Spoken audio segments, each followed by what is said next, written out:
చిన్నప్పుడు మా అమ్మ మాట ఇంటే ఇప్పుడు ఇంతలా ఫీల్ అవ్వాల్సిన అవసరం లేదు. అదేంటంటే చిన్నప్పుడు కూరలో కరివేపాకు అవన్నీ తీసి పడేస్తుంటే అవి తిను జుట్టుకి, హెల్త్‌కి చాలా మంచిదని చెప్పేది.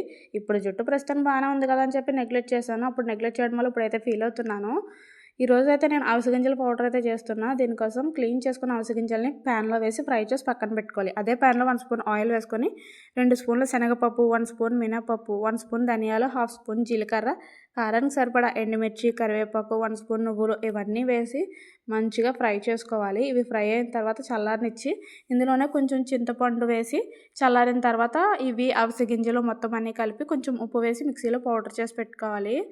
ఇప్పుడైతే జుట్టు మరీ దారుణంగా ఊడిపోతుందండి. మన పిల్లలు కూడా అలా ఊడిపోకుండా ఉండాలంటే ఈ పౌడర్ చేసుకొని పిల్లలకి అప్పుడప్పుడు పెడితే చాలా మంచిది.